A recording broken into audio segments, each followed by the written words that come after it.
We lay, my love, and I beneath the weeping willow. But now alone I lie and weep beside the tree, singing, O willow Wally, by the tree that weeps with me, singing, O Willy Wally, till my lover return to me. We lay, my love, and I beneath the weeping willow. A broken heart have I. O willow, I die. O willow, I die. This is the No Fear podcast. We know what scares you. I'm Matt. I'm Mel. And I'm Lisa. And this is the No Fear Cast, the podcast where we dissect horror and all the things that scare us. This is episode 3 of season 5, and it is our Halloween episode. So we thought we'd give you a bit of a treat. We're temporarily hitting pause on our current eco-gothic series to enjoy a spooky ghost story. So sit back and join us as we talk about the first episode of The Haunting of Bly Manor. So I think it's worth mentioning that the intro that Lisa read there was featured in both the Haunting of Bly Manor, the Netflix series that we're going to be talking about, but it was also in an adaptation of the same source material, The Innocents, a 1961 film that I'm sure we're going to talk about a bit more in depth because it's really good as well. But for those of you that may not be aware of Haunting of Bly Manor, it's sort of a spiritual sequel, I guess, to The Haunting of Hill House that was also on Netflix. It's got the same showrunner who wrote and directed several of the episodes as well. And it reuses some of the same actors and actresses as well in different roles. So it's a little bit like American Horror Story in that sort of regard.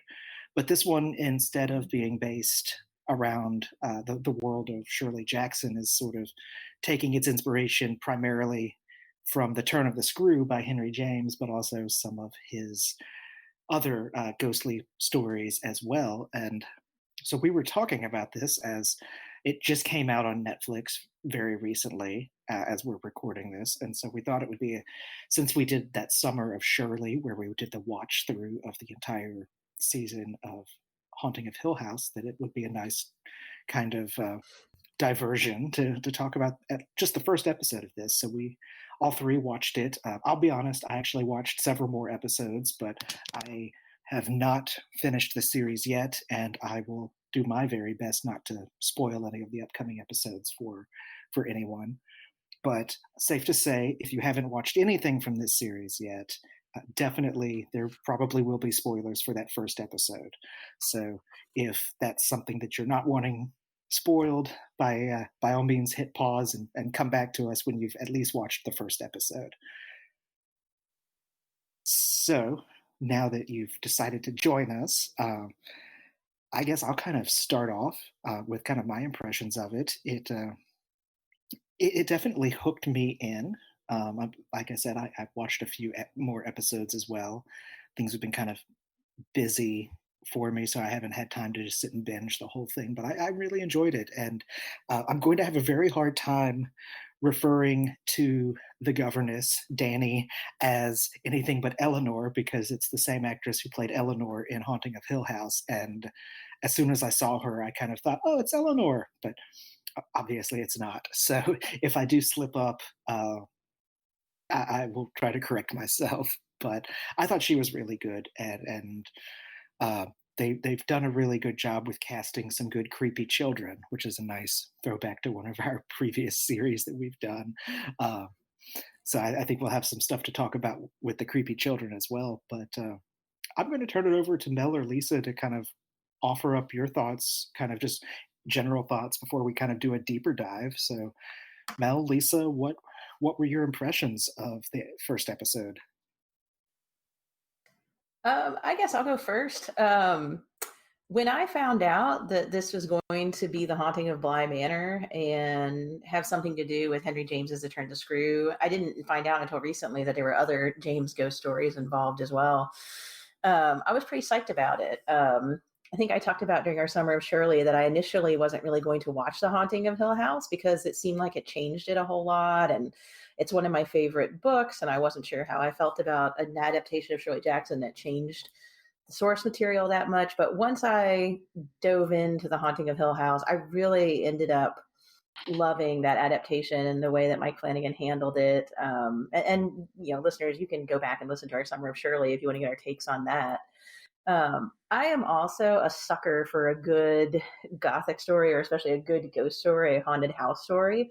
So the idea that there's like this anthology of just good, creepy, spine tingling haunted house stuff for me is really cool. And I was just interested in seeing how they were going to adapt Turn of the Screw. And so far, I'm enjoying it. I did stick to just the first episode. I actually ended up watching it twice because I was trying to take notes the first time, and I realized I might have been missing things. So I wanted to just kind of watch it through and look at the stuff in the background and that sort of thing. I enjoyed it a lot. I loved all the, I guess we called them Easter eggs when we talked about The Haunting of Hill House. I mean, you can tell that someone created this with a love of Henry James's work. I mean, we have a narrator telling us the story, which I found was interesting. And I know, Lisa, you had mentioned to me earlier that you thought it was cool that the narrator gets to be a woman in this one. We have the beginning, which is kind of the tradition of ghost stories being told. Turn of the Screw was a Christmas ghost story being told around the fire, but we have a wedding here where someone is like, well, I know a really creepy story with children that makes it worse. And so I was immediately kind of sucked into it because I just loved the updating of it. The frame of this story, just like in Turn of the Screw, has within it another story, the story of the governess or the au pair, as we have here. So we're going kind of back and forth between present of 2007 and back to where the story set in 1987. So I love that kind of connection. And I know I was just looking at our doc earlier, and I know there are even other Easter eggs from James stories that have been thrown in here that I'm sure we'll mention or talk about as we go. But I was pleased with it. I love the creepy moments. I love the kind of themes of loss and grief that I see already working that I thought worked really well in The Haunting of Hill House, made the characters really real, and I cared about their relationships. The kids, like Matt said, are just as creepy as you would want them to be. They remind me a lot of the creepy children from The Innocents. There's a lot of shots. I can't speak to it technically, but there were just moments where I was like, oh yeah, you can tell The Innocents influenced that. Or the sound, the way it goes in and out based on, we don't quite know what's happening with Danny. I recalled that from The Innocents. That was kind of cool. It was just like delightful and creepy, basically. And I hope at some point during this episode, we talk a little bit about the creepy dollhouse, because Flora and her dolls and dollhouse are just stuck in my head now. Lisa, what are some of your first impressions? Oh my goodness. Well, like you, I really love it. It was difficult for me only to watch one episode, and I did watch it more than once because I was afraid I was going to miss something the first time. Um, I It's funny because it took me, actually, it was this podcast that got me to watch The Haunting of Hill House, because I was like adamant I was not going to watch it, because when I realized I this is what I did with The Haunting of Hill House. I sat down and watched one episode, and it made me so mad that they had changed so much. Like, I didn't realize that was what they were doing. I didn't realize they were taking the source material and kind of reshaping it into something a little bit different. So it really kind of threw me when I watched it, because I was like, I'm hearing Shirley Jackson's words, but they're not right. And these characters aren't right. And I don't understand what's happening. And I don't like it. um, and then because we watched it for the podcast, I was kind of forced to watch more than just that one episode. And I ended up loving the series and really loving what they did with it. So I was very excited when they announced that they were doing Henry James for this next one. And I was like you, Mel, I didn't realize at first. I knew they were doing a Turn of the Screw adaptation. I didn't realize that they were taking a lot more of Henry James's ghost stories, which I'm so glad that they did. And I'm glad that they've done a lot with The Innocents too, because like both of you have said, that just is one of my favorite movies. I have watched it so many times. And now I have another reason to go back and watch it again too, because I want to see, how it compares and what they've taken, because like you said, Mel, you can tell that they've really taken a lot of love for James's stories, but also for movies like The Innocents that have gone into this. Um, in watching this, I realized I knew in my kind of reader wheelhouse that I adored haunted houses, and I knew that I loved miniatures and doll houses too, because those have repeatedly kind of appeared in some of my favorite things. One thing I did not really pinpoint until this one is how much I love the framework story of like people sitting around a fire telling essentially ghost stories. We've talked a lot about the kind of academic tradition of that Christmas ghost story, but I'm talking more about just the idea of people just kind of swapping stories. So, there's obviously like this one, um, Peter Straub's ghost story, which has the men in the, what did they call themselves? The Chowder Society, Mhm. getting together to tell the stories. There are all sorts of things. I mean, come on. I grew up in the 90s watching Are You Afraid of the Dark, which was essentially the same thing. It was a bunch of kids, sneaking out into the woods around a fire, and they were all telling each other ghost stories. It makes me enormously happy to see that they kept that part of it.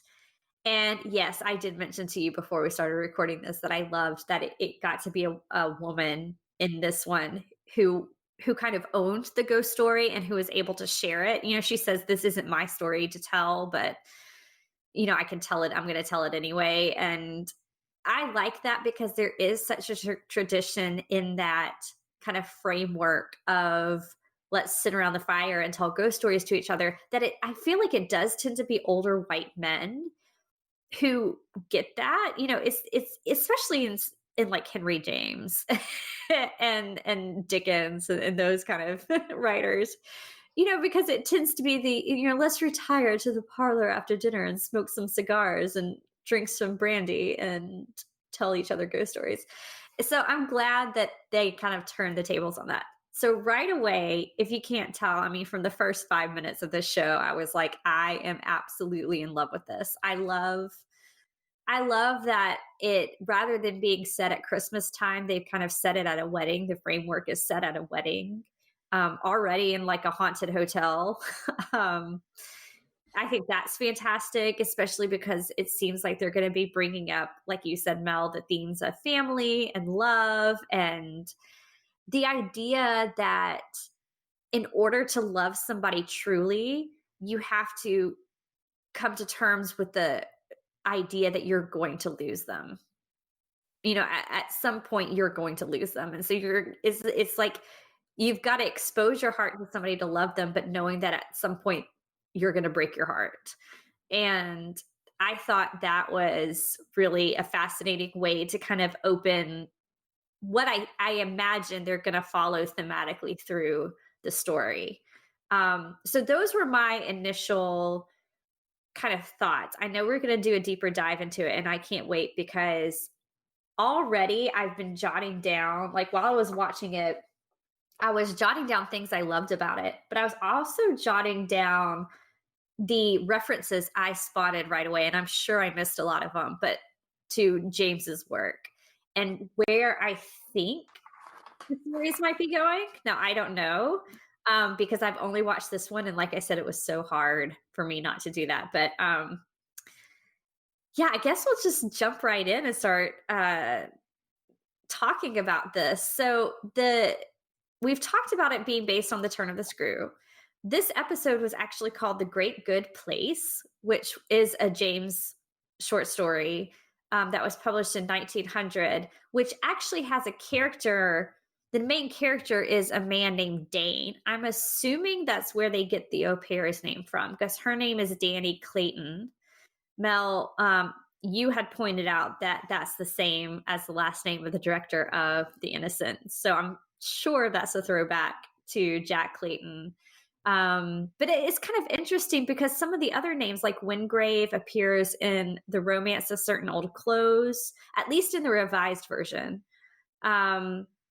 Owen, there's a ghost story that James wrote called Owen Wingrave. So I'm assuming that's where Owen's name is pulled from. But there's a lot of just little things like that that I kind of noticed. I don't know. Where should we start with this? Where do y'all want to start? Oh, I kind of want to start with flashlight eyes, but we might want to wait to the end or another. No, let's start with that. Let's start with that because I will say this seems this if we're comparing Bly Manor to The Haunting of Hill House, The Haunting of Hill House, the ghosts were much more subtle. I felt like in the first episode, like if you blinked, you would miss them. But it was hard to miss flashlight eyes, right? I don't know if that's his technical name or not, but that's kind of what I've been referring to him as. Yeah, I mean, he's the ghost boy. He's just kind of like a dark figure, but he definitely has these like glowing, huge circular eyes, and it's very unsettling.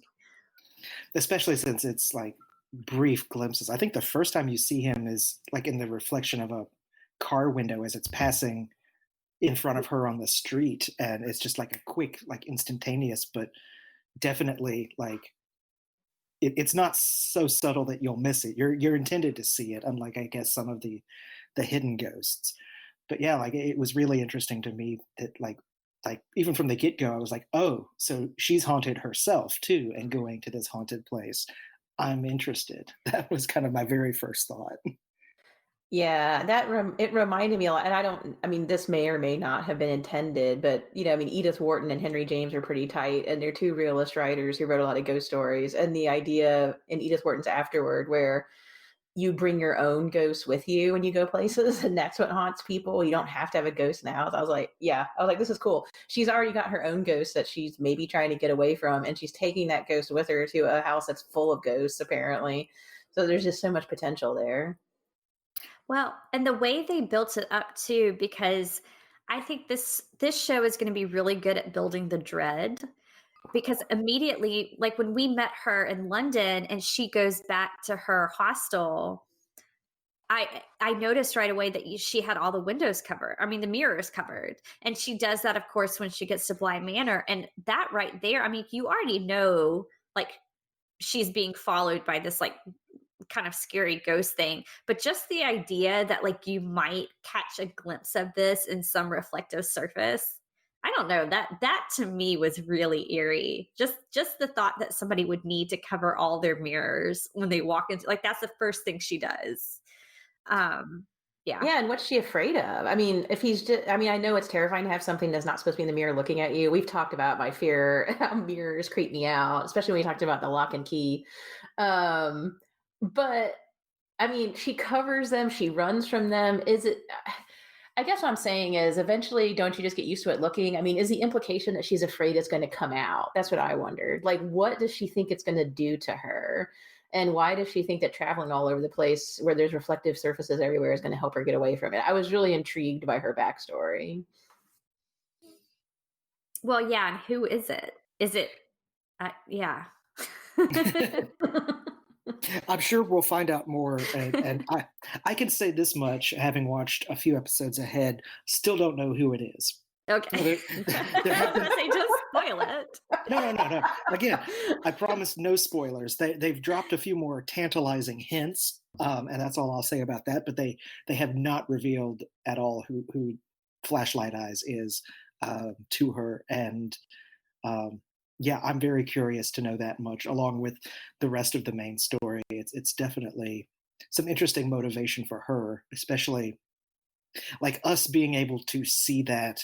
I think gives an interesting twist to the story that she tells, the kid's uncle when she, like after the interview when she bumps into him at the bar and she's talking about how much she loved being a teacher and how she left because it was hard to to reach all of them in such a big classroom, and it gives that twist of yes, that's probably true, and you definitely believe that, but there's also something more. And how much are you willing to admit that you're also clearly running from something that's following you?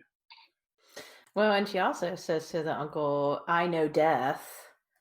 Mm. I know what it means to lose something or mourn or something like that. But yeah, she says, "I know death," and so I was like, "Well, is flashlight girl, flashlight eye, somebody who passed away?" It seems malevolent, but maybe it's just like a warning or a reminder. There's just so many things that it could be.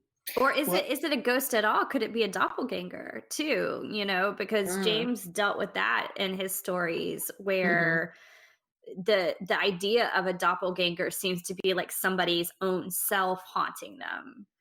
Um, so I don't know. Matt, what were you gonna say? I think I cut you off.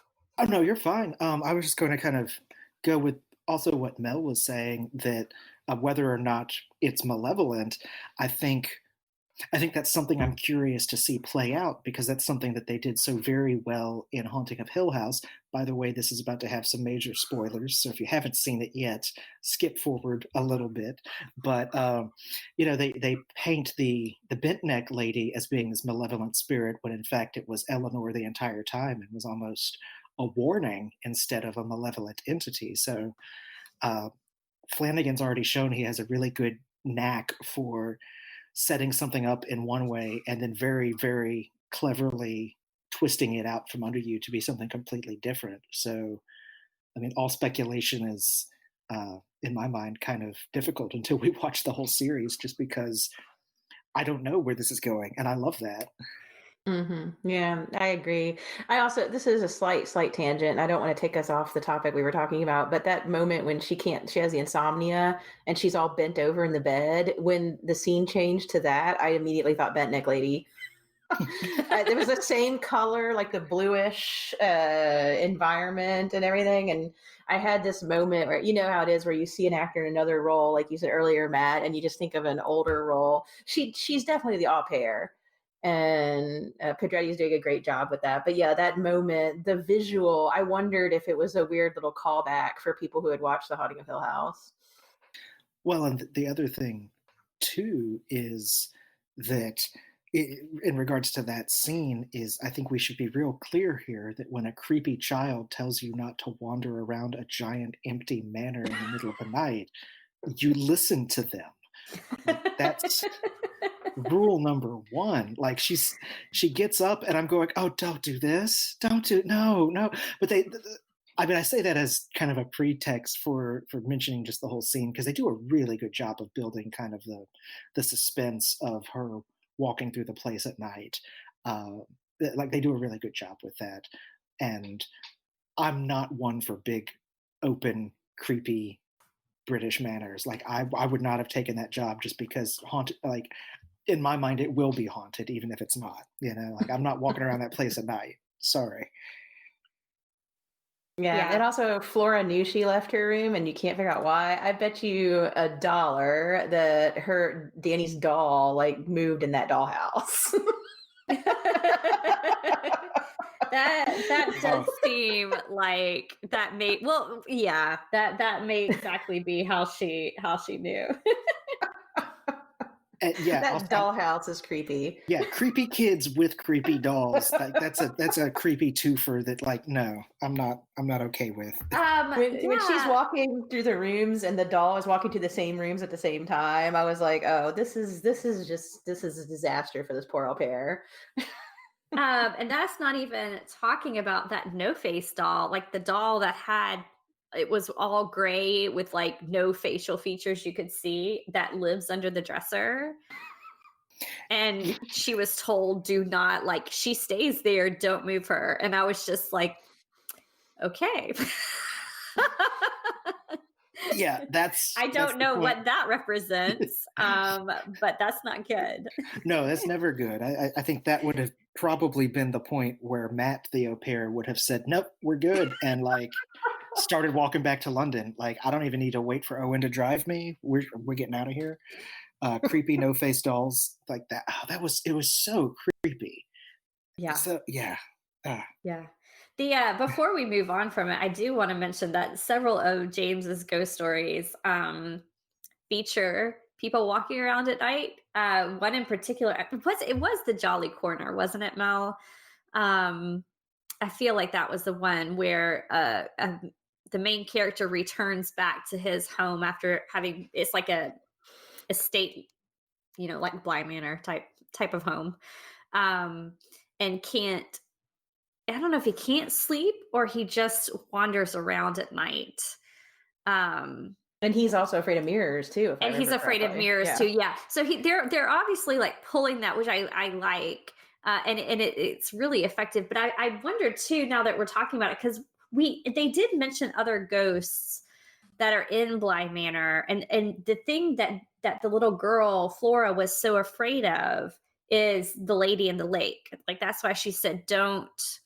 And when we meet Flora, she's singing, or she says she's not singing, but um, somebody is singing, and she's looking out at the lake. And she calls the ghost the lady in the lake. When Danny says, like, why don't you want me walking around at night, or something along those lines? And she says, because she'll know you're up, or something along those lines. But there was the allusion to the lady in the lake, which I'm guessing is the old au pair, who we find out in this episode had died in the lake, and Flora had found her. But I'm also wondering now if that no face doll, if that's supposed to represent, like, if in other words, if the dolls all represent somebody in the house, and if we're maybe like Mel, like you said, they're kind of moving around as people are moving, and that's how Flora knew that Danny had been up and walking around at night. Maybe that gray doll is supposed to be the lady in the lake, and she's thinking that by keeping her there under the dresser, then she won't get up and do something horrible. I mean, maybe I'm reaching here, but I don't know. I'm trying to figure out what that gray doll was, because for me, that was one of the most unsettling moments of the. I'm more afraid of it than I am of the lady in the lake, whoever that is. Yeah, I agree with you. The first thing I thought when I saw No Face Doll was, well, that must be Miss Jessel, because, Yes. if you read Turn of the Screw, you know that the dead servants are the ones who the governess thinks is haunting the kids. You always have that James idea of, is it imagination, or, difference of perspective, or that sort of thing. Uh, the I thought that all the creepy dolls in the where Danny's like, well, who are these? And they're like the creepiest, weirdest looking dolls. Some of them are coming out of the wall, and there's like a baby doll on the stairs. I just assumed that was how she kept track of all the ghosts in the house, because there's already the character with the weird gown and flat, like almost like flattened pilgrim hat, was in the hall, in the bathroom, watching Danny talk to Miles at one point. And Yeah. that was the one that was standing over Flora's bed with Flora in it in the dollhouse. So I'm wondering, I think dollhouses in literature in general just seem to be like microcosms or miniatures of what's going on. And I'm wondering if it has something to do with like the kids' control and just like a miniature of Bly, because it seems like they're playing with like stories within stories within stories, Yeah. and how those all nest together or work. And also the idea of perception, like Danny's just like, oh, what a weird dollhouse, when the viewer is like, oh my gosh, this is terrifying. The That moment, the pure turn of the screw, is the moment when she's with the kids and they're acting all happy and everything, and yeah, the lady in the lake thing happens, and Flora starts to tell Danny something, and Miles says her name in this very kind of mean way and like cuts her off. And when you look, he's like staring daggers at her. He's not showing her the spider at that point. He's done nothing to scare her. And Flora freaks out and runs away. And I felt like that was Miles, because in Turn the Screw, the governess is always like, the children warn each other in weird ways, but other people don't believe it because they don't see it. And I felt that that was Miles stopping Flora from telling the governess something that maybe she would need to know. Um, And I thought that was interesting. I mean, I assume with kid, I don't know. I mean, I think the children are doing really great with the different levels that they have to portray and the acting like they're ghosts or whatever they're doing. It's very nuanced. It is because they can go from being kind of cute kids to very, very creepy and unsettling. And before we talk about how good they are at being creepy, because I know you want to, I want to bring up this Jessel too, because she does show up in that scene, kind of, and she does look like that doll, like with the whole gray. I mean, I'm assuming that is supposed to be the ghost of Miss Jessel. Um, with like the heavy gray dress. They gave her a name in this, a first name in this story. I noticed they named her name was Rebecca Mhm. Jessel, and I didn't, as far as I know, she never had a first name in the Turn of the Screw, did she? No, she doesn't. And it's funny because before they called her Rebecca, I was already thinking about Rebecca because they have the wing that they closed Yes, after the parents died that they're not allowed to go in. And that's pure Rebecca right there. And then the yes. name Jessel that made me wonder if they're pulling some Demaye into it as Demaye. well. Yeah, I was wondering. I was like, I know this is all Henry James, but that just felt to me that felt like a definite nod to, and you're right, the closed off wing, and well, and the idea too that Danny is kind of living in the shadow of her predecessor, Hmm. which of course is in the Turn of the Screw too, but that it fits well. I think Bly Manor and Manderley share a lot of connections there. But yeah, I saw that as a little Demaye nod. Yeah, let's talk about how creepy those kids are. They're perfectly splendid, Lisa. Perfectly splendid in this I great, was good place. It's like they're real estate agents. I was so unsettled the way she kept repeating perfectly splendid that I was pulling out my collection of James stories to see if I could find that phrase somewhere. But as far as I could tell, it wasn't in there. Um, but I Yeah, was being like, oh. the first time is kind of cute and endearing, and then by the last time you're like, oh, okay, that's weird and unsettling. Please stop. And I think part of it's the British accent too. Like creepy kids with British accents, like that's a match made in terror. It is. It is. um, well, and the first time we really it's not the first time we see Miles because so the first time we see Flora, we see her back and she's staring out to the lake and she's also making one of her talisman dolls, which she has been leaving all over the place, which that is just another little terrifying, we'd learned that she's making these dolls and putting them everywhere because they're supposed to keep the family safe, but then at the same time they look like something that literally came out of the Blair Witch movies. So they're terrifying, and heartbreaking too at the same time when you kind of think about what the when Miss Gross really goes through like what the children have been through, and you realize what it must have done to their psyche. Like it is heartbreaking, but at the same time creepy. And then when we meet Miles, it is also by kind of another body of water. Water is going to be big over the course of the season, but they're by the well, and that's also where we meet Miss Gross, and that's the first time we see her where something's not quite right with her too because she's staring down and kind of lost in thought, or I don't know, it's like she goes, there's several times over the course of this episode where she just kind of like disappears and goes somewhere in her mind, and it's like it's strange. But then when we see Miles again, it's when Danny is changing in her room, and you get that very classic like horror movie shot of, okay, it's clear that somebody's watching her. It's framed so that we realize she's being watched by someone. And when the camera kind of spins, you realize he's the one watching her. And there is just something so unsettling about him because Flora's creepiness seems to be, like Matt said, just kind of her Britishness, if that makes sense.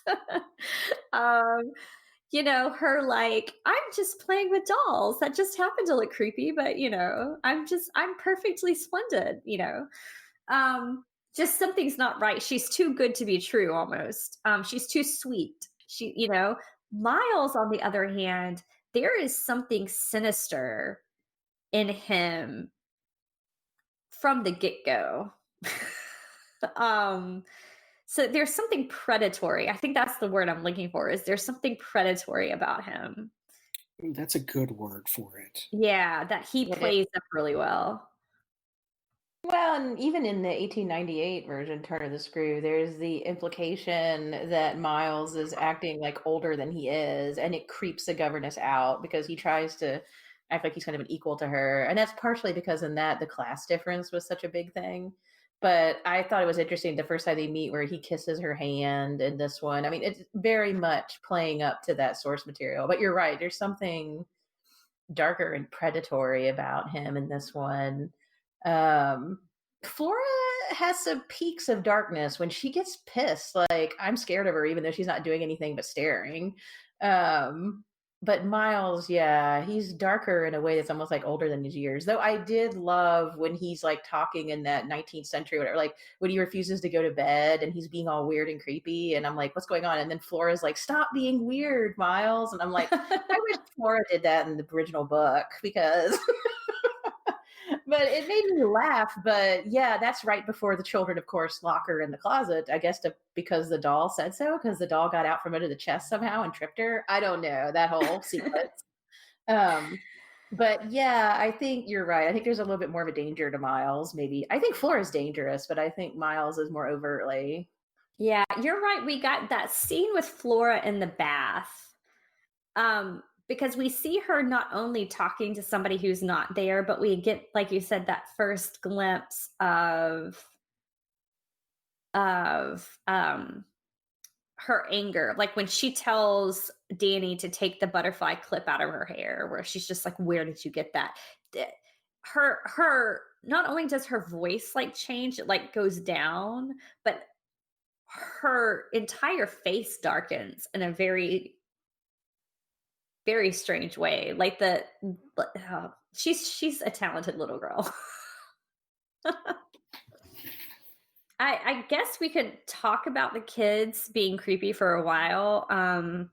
They certainly, there were shades of um almost Stephen King with the Grady twins when they locked Danny in the closet at the end. Like there was that shot where you just see from like the camera was inside the closet looking out through the door and you see them like framed in the door and kind of realize like a split second before it happens what they're about to do, and it's terrifying. But uh, we won't go into that quite too much. I do want to talk a little bit about the other people who are at the house. So Lord Wingrave obviously is not there. We only really see him in London right now. I don't know if he's going to come back at some point, but right now we don't see him. With Danny and the children, we have the live-in housekeeper, Miss Gross, who I love the casting of this. I love the actress they got. She's so good at you can see her being very warm and a person that you would want to be around and personable, but then she also kind of has a depth to her that is really interesting. I can't wait to see where they go with that. And then there are two other people who work there but don't stay, so they live in town. So there's Owen, which we've mentioned before because his name kind of is another allusion, I guess, to Henry James's work, and a groundskeeper. I believe her name is Jamie. Mhm. I can't remember. I wrote it down, but I forgot. Um, so Owen's the cook. He also drove Danny in. He seems a bit mysterious because he runs off at night very quickly. He says he's got a sick mother, but there seems to be some sort of secretiveness around that they don't know about. We only really see Jamie once when she comes in for lunch. all dirty, so we know she's the groundskeeper and in overalls. And then I've mentioned Miss Gross. Um, One thing that I am hoping you guys we can talk about a little bit.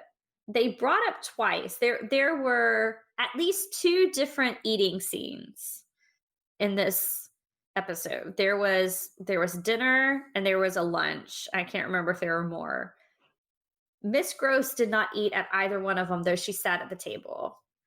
And her tea went untouched, which is kind of the joke that Danny, the American, can't make tea.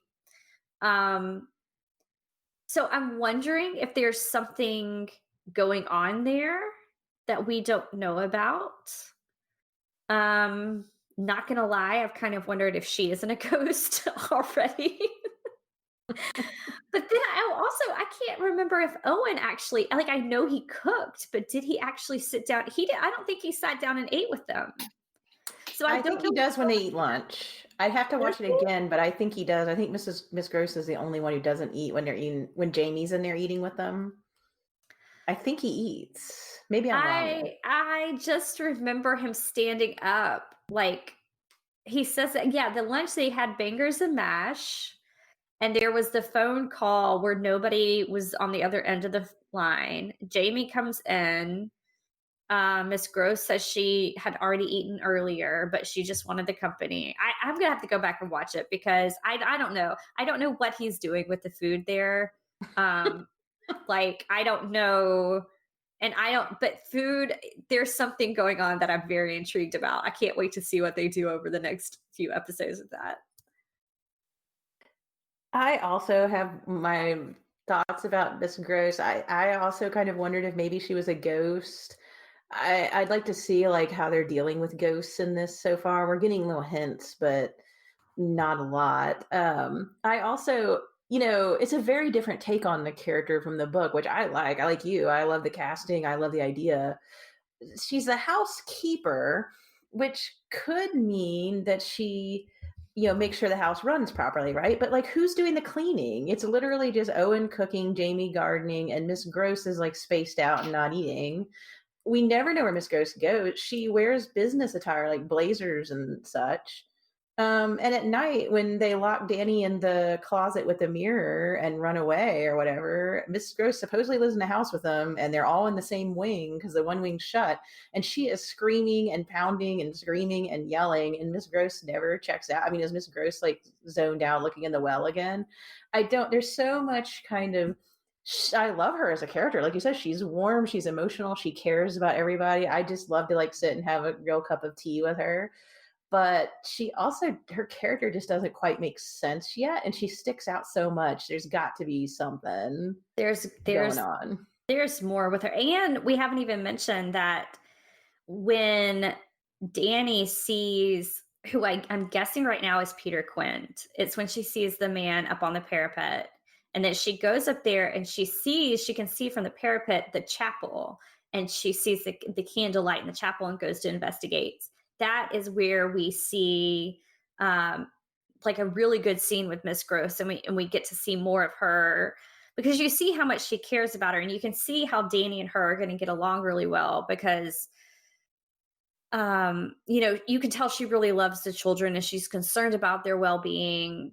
But I thought the same thing. I was like, she's supposed to be taking care of the house. And Lord Wingrave, when he was telling Danny about the position, made it very clear, like, yes, there's a live-in housekeeper, but the children are your responsibility. Like, she doesn't take care of that. So I don't know what she does when she's not with them. There were also, I will point out, 4 candles being lit, and right now we only know about 3 ghosts, I think. Yeah. Yeah. I'm The 2 glad you parents pointed and the that girl. out. Yeah. I was going to mention the 4th candle as well once we got to there. Yeah, like, I will say who is this. the 4th candle? Having watched 2 more episodes in, I will say this. I don't know much more about Mrs. Gross besides what we've already seen, except she is an actual housekeeper. You do see her cleaning in one of the next episodes. I can't remember which one. She just must do it at a certain time of day. Yeah. So she is a legitimate one. But I do find I think the point, I think it was you, Mel, that made it that when Miss Clayton is locked in the closet, why Miss Gross doesn't hear her. Like that, I think that's an excellent question. That's not something that I have an answer for, so that there's no spoiler there. Um, but I mean, my supposition is either that maybe it really is far enough away that she couldn't hear, or that she's just used to people screaming because the place is crazy, and she knows it, but hasn't let on. Those are my theories, but yes, she is an actual housekeeper. She does do the cleaning. I think it's worth saying, but Okay, I was confused, but but I think there's definitely a lot more going on with her than meets the eye. Like you've pointed out, how she's so prone to. I mean, it's almost like trances where she's lost in thought. Like especially gazing in the water, or the water well, yeah, the water well, or the scene in the little chapel. Yeah, I don't have any answers.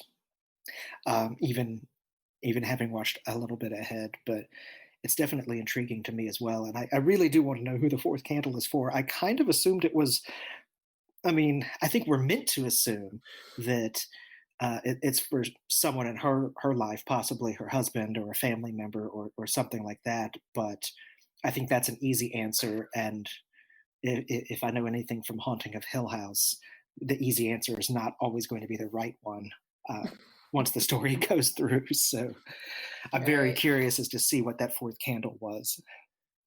When she was looking in the well, like, oh my god, what animal did Miles try to kill in the well? Like, is this like Thomas Tryon's The Other? I'm not sure about Yeah, this. I was just, and that kid gives me like really strong, like Damien from The Omen vibes anyway. Yes.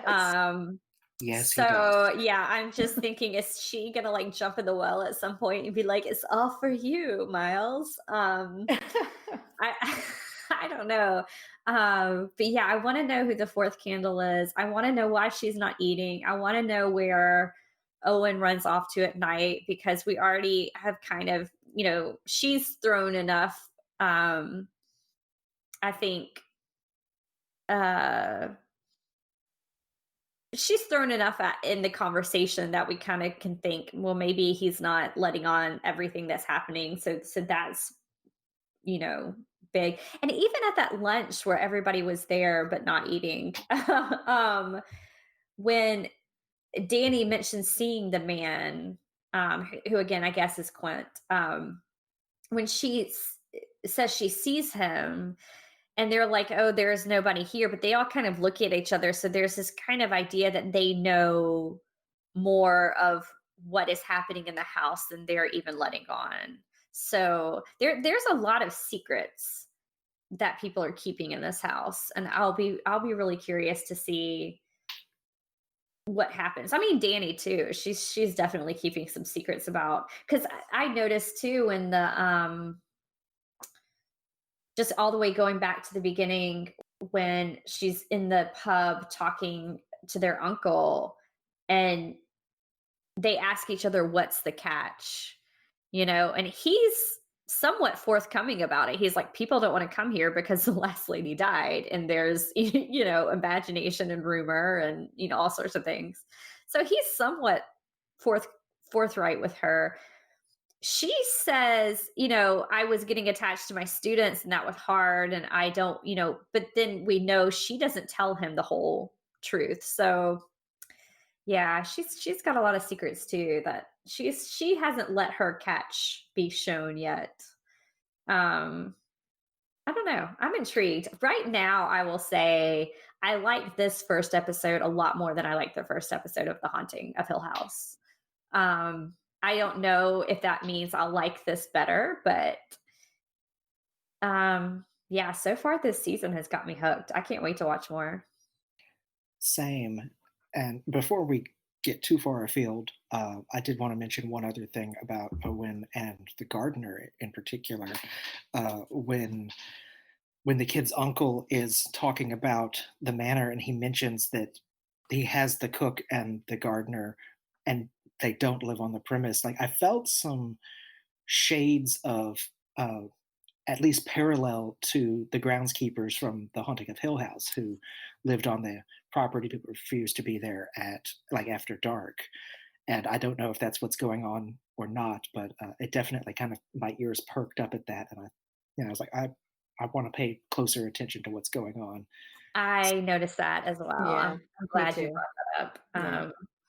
That was definitely a Shirley Jackson feeling of And it may why have just been wanna live a there. throwback, or a deliberate parallel, or it may be something to it as well. I don't know, but Well, definitely Owen all around just seems, even though Danny is very taken with the place right away, he's made it pretty clear that he wants to be anywhere but Bly Manor. So, um, he doesn't want to be stuck in his town. He doesn't want to be stuck in the house. So, yeah, I imagine we'll see more of him. By the way, I love that actor. I love I love the casting in this. I love that they've used a lot of the same people from the first season, but I love the new additions too. agreed. Yeah, yeah, me too. I feel like they work really well together.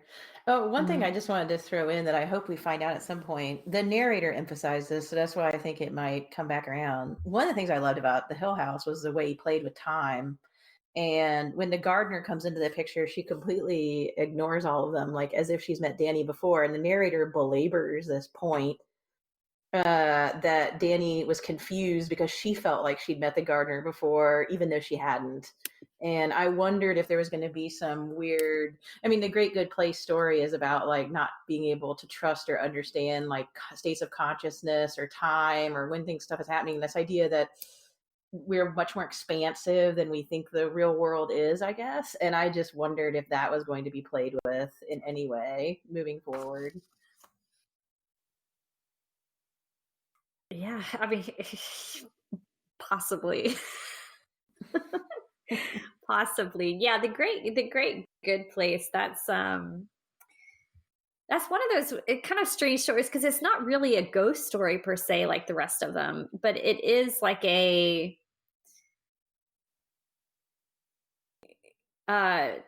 timey-wimey kind of wibbly wobbly kind of story. That's an You excellent don't way to describe it. Yeah. it is.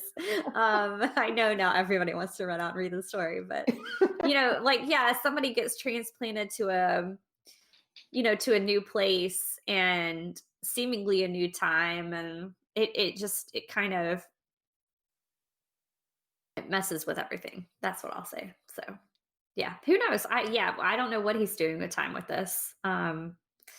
We know that the story in Bly Manor is set in 1987, and I guess we're supposed to think it's a true story being told. And then the framework story is 2007, so that's 20 years later. 30. 30. 30? Did Uh-huh. I? I'm tired. I don't know.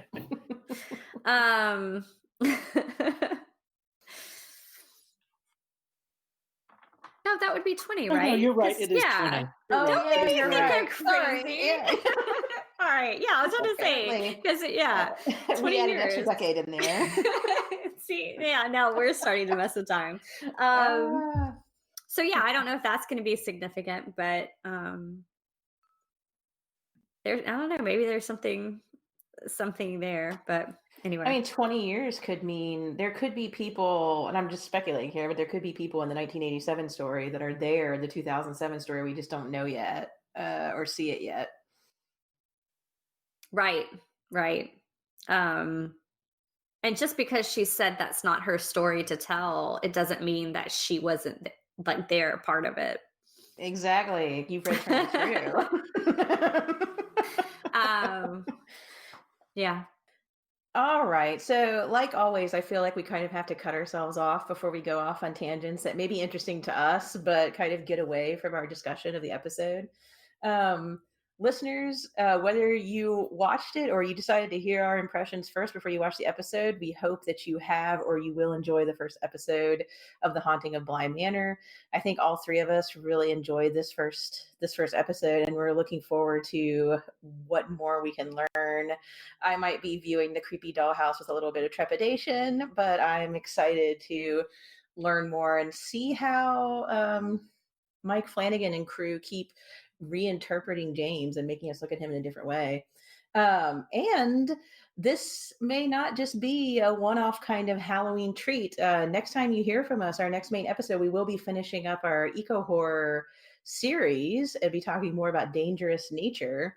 But we're thinking about toward the end of the year going back to the Haunting of Bly Manor and trying to figure out what's going on. We're very curious and we want to know what's happening. So if you're into the Haunting of Bly Manor, if you were thinking about watching it and you haven't, you might want to check it out because you may hear more about it from us in the future.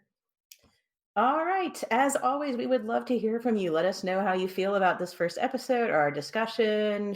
Give us some shout outs for things to watch or read for eco horror if you're interested. We are at No Fear Cast on Twitter and Instagram, and we have a Facebook page. If you'd like to contact us by email, send us an email at nofearcast@gmail.com. We really enjoy hearing from people. And if you love what we're doing and you like listening to this podcast, consider supporting us on Patreon. If you support us on Patreon, our $5 a month supporters get access to exclusive content. So these main episodes are every other week. In between that, we have shorter, what we call mini episodes that can run anywhere between 15 and 30 minutes. And we expand on what we had talked about last time, or we hint at what the next topic or theme is going to be. We do understand with the situation that we're in right now, the economic situation in the pandemic, financial support may not be possible. We completely get that. If you love what we're doing and you want to support us, you can also rate and review us on Apple Podcasts. It works with their algorithm to help other listeners find us who might be interested in this topic, and it's entirely free. Thank you so much for listening, and we will be back in 2 weeks with a brand new episode.